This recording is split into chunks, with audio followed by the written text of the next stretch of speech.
En Europe, la population vieillit, c'est un fait. Donc le Parti des Verts en Allemagne m'a invité en 2008, par exemple. Il réfléchissait sur l'impossibilité de fournir le même pourcentage de personnes qui partaient à la retraite que de personnes qui rentraient sur le marché de l'emploi. Ça, c'est un fait. Dans un pays comme la France, par exemple, on sait que 40% du taux de natalité est assuré par des populations étrangères. C'est une réalité aussi. Donc maintenant, on est dans une situation où c'est ce que vous dites qui renforce l'extrémisme. Quand vous dites que l'immigration pose un problème, il faut aussi parler des avantages de l'immigration. Parce que moi, quand je travaille en France, je paye mes impôts ici. Donc les étrangers qui sont là, il y a une partie qui peut travailler et envoyer au pays aidé. La majorité paye ses impôts, s'installe dans vos pays, enrichit vos pays. Donc ce sont des citoyens productifs. Après, il faut voir, il y a une minorité qui vient, il y a des morts, certes. Mais je voulais souligner une chose. Le discours que vous avez, il est encore légitime tant que l'Afrique restera muette.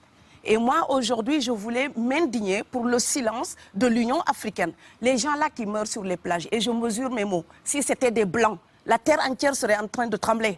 Ce sont des Noirs et des Arabes. Alors eux, quand ils meurent, ça coûte moins cher.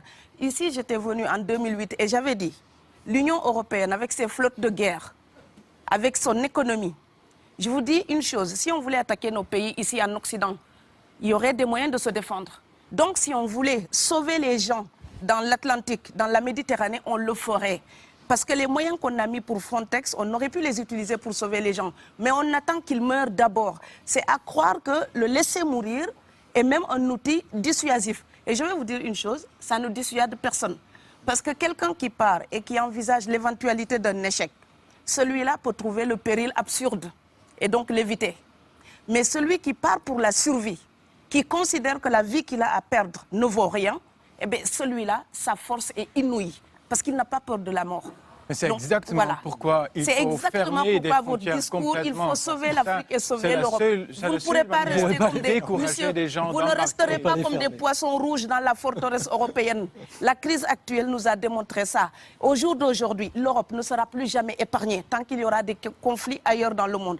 L'Europe ne sera plus jamais opulente tant qu'il y aura des carences ailleurs dans le monde.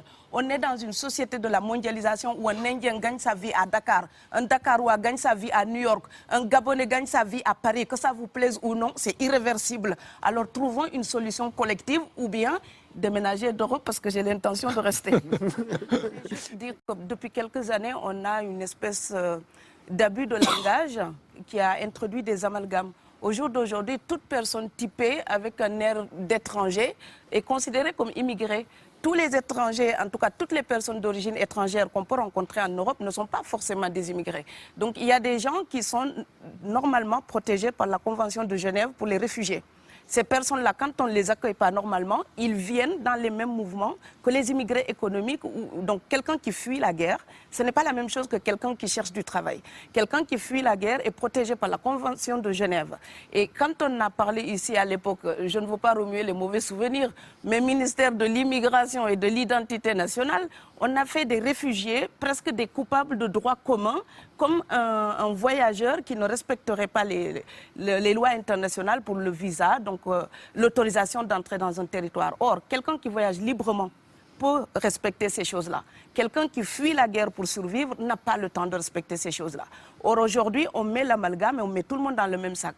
Je voudrais aussi dire que quand vous êtes Canadien, Blanc ou Argentin et vous venez vous installer en France, vous êtes un expatrié.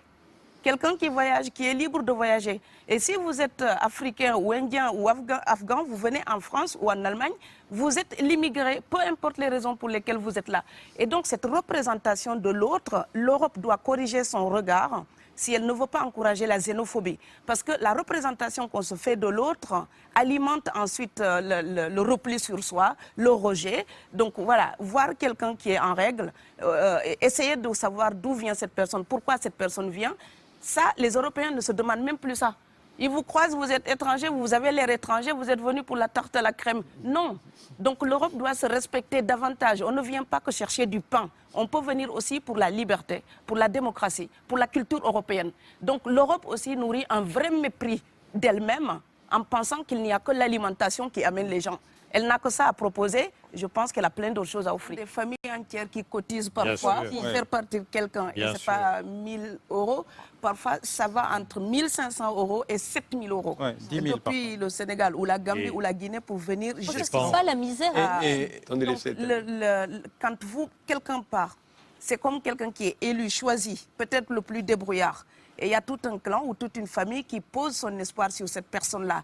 Monsieur, là, je vous vois bien habillé, bien nourri. Si vous étiez affamé chez vous, peut-être que votre famille serait ravie d'imaginer que vous pourriez aller gagner de quoi faire vivre les autres. Donc c'est aussi une solidarité qui est en œuvre. On laisse partir quelqu'un, on compte sur lui. Vous allez me laisser terminer. Et Schengen, entre guillemets Schengen, ça me permet d'être invité aux Pays-Bas, monsieur, donner des conférences dans vos universités. Quand ils trouvent que mon cerveau est convenable, là, ils l'utilisent.